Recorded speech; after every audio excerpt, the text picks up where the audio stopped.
Assalamualaikum warahmatullahi wabarakatuh. Bagaimana kabar kalian semua? Semoga semuanya dalam kondisi sehat dan selalu bahagia.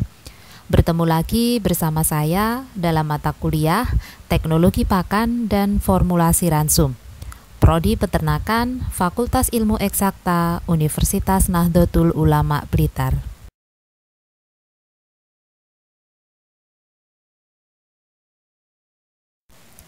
Pada kesempatan yang berbahagia ini, kita akan mempelajari tentang kebutuhan nutrien sesuai dengan jenis dan umur ternak.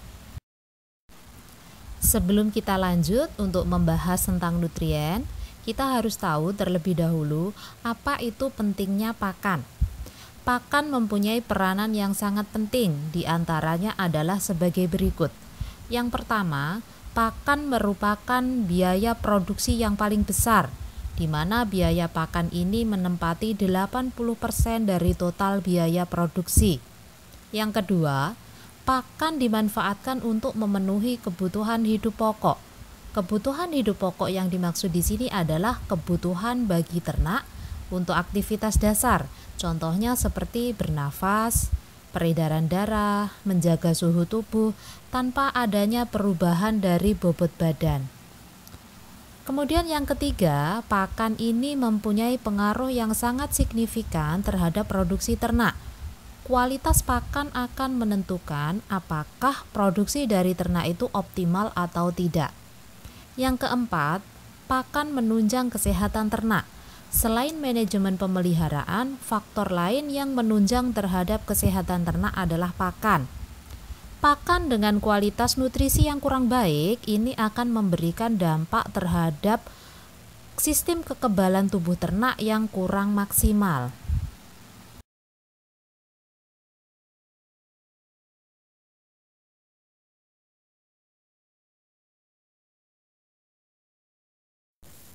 Nutrien atau zat gizi ini merupakan substansi organik yang dibutuhkan oleh setiap makhluk hidup untuk dapat melakukan fungsi normal dari sistem tubuhnya. Pada ternak, nutrien ini digunakan antara lain yang utama adalah untuk kebutuhan hidup pokok atau maintenance.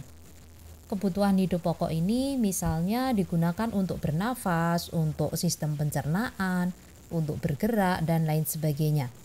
Setelah nutrien ini cukup untuk kebutuhan hidup pokok, berikutnya nutrien akan digunakan untuk pertumbuhan. Apabila pertumbuhan sudah cukup, berikutnya akan digunakan untuk produksi, kemudian digunakan untuk reproduksi, dan sisanya digunakan sebagai cadangan di dalam tubuh. Ada zat-zat tertentu dari nutrien ini yang apabila di dalam tubuh ini sudah cukup, maka sisanya akan dikeluarkan dari dalam tubuh melalui feses dan urin. Kebutuhan ternak terhadap pakan ini dicerminkan oleh kebutuhannya terhadap nutrisi. Jumlah kebutuhan nutrisi setiap harinya dari seekor ternak sangat bergantung pada yang pertama adalah jenis ternak. Apakah ternak ruminansia, ataukah unggas, ataukah monogastrik. Yang kedua adalah umur ternak. Apakah ternak muda, ataukah ternak dewasa. Yang ketiga, ini adalah fase dari ternak. Apakah ternak dalam fase pertumbuhan, fase dewasa, ataukah pada saat fase produksi. Kemudian yang keempat, ini adalah kondisi tubuh dari ternak. Ternak dalam kondisi sakit akan membutuhkan asupan nutrisi dalam jumlah lebih besar jika dibandingkan ternak dalam kondisi sehat. Yang kelima, ini adalah bobot badan ternak. Dan yang keenam, ini adalah lingkungan tempat hidup dari ternak. Suhu dan kelembapan udara ini sangat berpengaruh terhadap kebutuhan nutrisi. Sehingga setiap ekor ternak yang berbeda kondisinya akan membutuhkan nutrisi dalam jumlah yang berbeda pula. Jenis ternak ini ada dua macam, yaitu yang pertama adalah ternak ruminansia dan yang kedua adalah ternak non-ruminansia. Ternak ruminansia adalah ternak yang mempunyai lambung dalam jumlah banyak, contohnya seperti sapi, kerbau, kambing, dan lain-lain. Sedangkan ternak non-ruminansia yaitu ternak dengan lambung tunggal. Untuk ternak non-ruminansia ini digolongkan dalam dua golongan. Yang pertama adalah golongan monogastrik, contohnya kelinci, kuda, babi, dan lain-lain. Dan golongan yang kedua adalah unggas, misalnya ayam, itik, puyuh, dan lain-lain.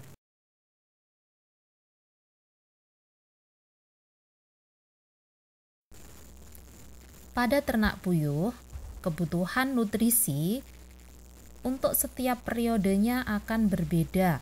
Kalian bisa amati pada tabel di sini. Untuk kebutuhan protein pada periode grower ini jauh lebih besar daripada saat periode produksi. Kebutuhan protein pada periode grower ini sebesar 24%, sedangkan pada periode produksi sebesar 20%. Kalian juga bisa amati lagi pada kebutuhan kalsium. Ada perbedaan yang sangat besar untuk kebutuhan kalsium. Pada periode grower, kalsium yang dibutuhkan hanya sebesar 0,8%, sedangkan pada periode layer atau periode produksi, periode bertelur, puyuh membutuhkan kalsium sebesar 2,5%. Pada saat periode bertelur, puyuh di sini membutuhkan kalsium jauh lebih besar daripada periode grower. Hal ini disebabkan karena kalsium tersebut akan digunakan untuk memproduksi cangkang telur.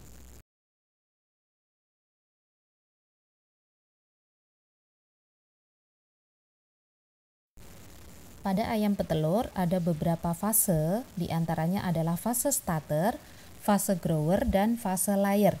Pada setiap fase ini, ayam petelur akan membutuhkan asupan nutrisi dalam jumlah yang berbeda. Untuk kebutuhan energi metabolis pada fase starter di sini adalah 2750 sampai 2970 kilokalori per kilogram.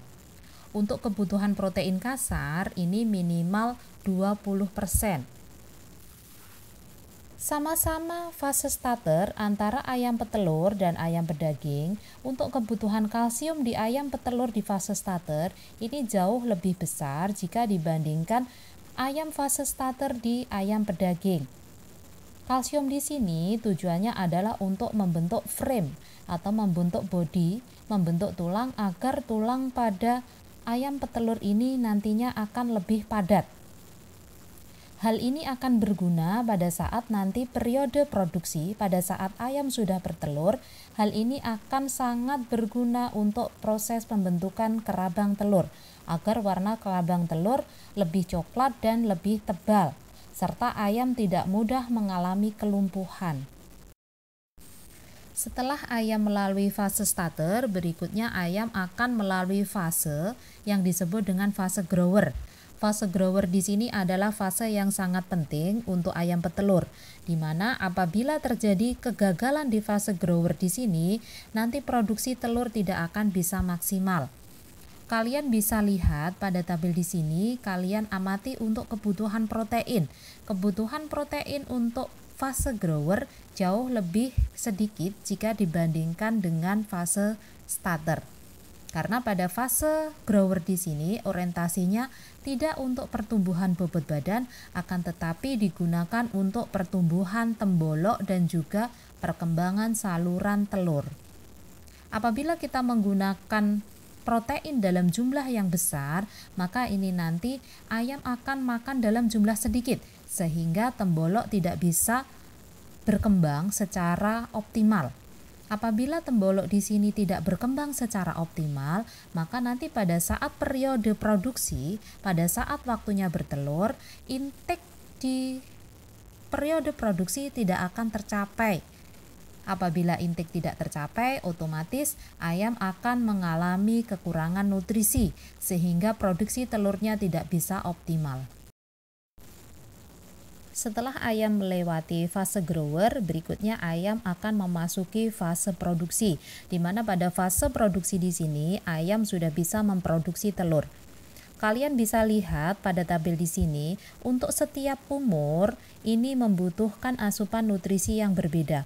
Kalian bisa amati untuk kebutuhan protein dan asam amino, semakin umur ayam ini bertambah, kebutuhan proteinnya akan semakin menurun. Hal ini berbanding terbalik dengan kebutuhan dari mineral. Kebutuhan mineral pada saat produksi, semakin umur ayam ini bertambah, kebutuhan mineralnya akan semakin tinggi. Kalian bisa lihat untuk kebutuhan protein pada saat ayam ini berproduksi 1% sampai 32 minggu, ini adalah masa-masa menuju puncak. Ini kebutuhan proteinnya jauh lebih besar daripada ayam yang sudah berumur tua. Kalian bisa bandingkan dengan ayam pada saat umur 55 minggu.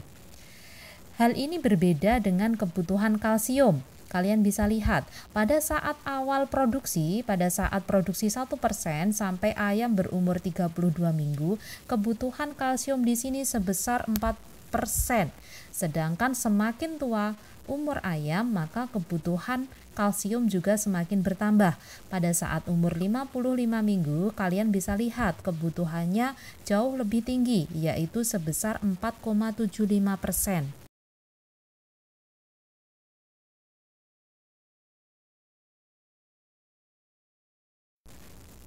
Pada itik pedaging, fase produksi dibedakan menjadi dua fase, yaitu fase starter dan fase finisher. Kalian bisa melihat pada tabel di sini bahwasanya kebutuhan nutrien dari setiap fase ini berbeda.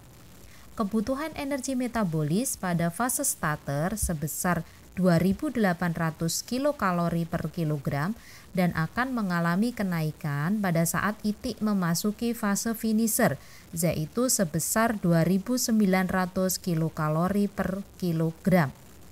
Kebutuhan protein kasar pada saat fase starter kalian bisa lihat di sini minimal di 16%. Kemudian kebutuhan protein ini akan mengalami penurunan pada saat itik sudah memasuki periode finisher, yaitu minimal 15%.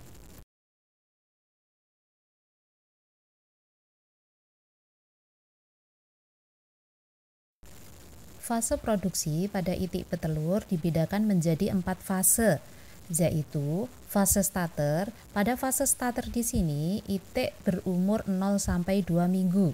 Kemudian yang kedua adalah fase grower 1, yaitu itik pada umur 3 sampai 8 minggu.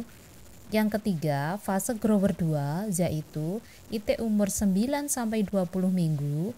Dan fase yang keempat adalah fase layer, di mana itik berumur lebih dari 20 minggu.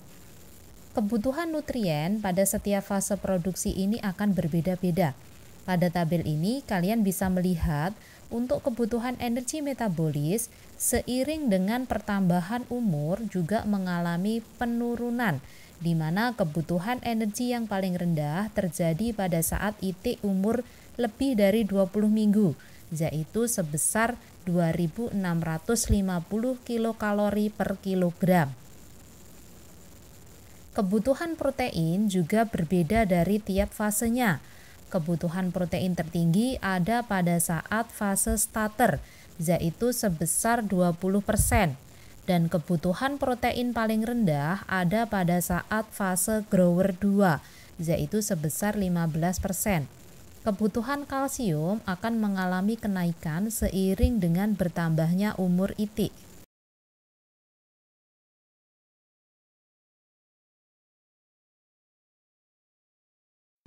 Fase produksi pada angsa pedaging dibedakan menjadi 3 fase, yaitu fase starter, fase grower, dan fase finisher. Untuk kebutuhan energi metabolis dari setiap fase adalah sama, yaitu sebesar 2.900 kilokalori per kilogram. Untuk kebutuhan protein kasar ada beberapa perbedaan kebutuhan, di mana pada saat fase starter sebesar 22%, kemudian pada saat fase grower protein yang dibutuhkan sebesar 15% dan pada fase finisher sebesar 15%. Untuk kebutuhan kalsium ini akan meningkat seiring bertambahnya umur angsa. Sekian dulu pembelajaran kita tentang kebutuhan nutrien pada ternak. Sampai ketemu pada kesempatan berikutnya. Wassalamualaikum warahmatullahi wabarakatuh.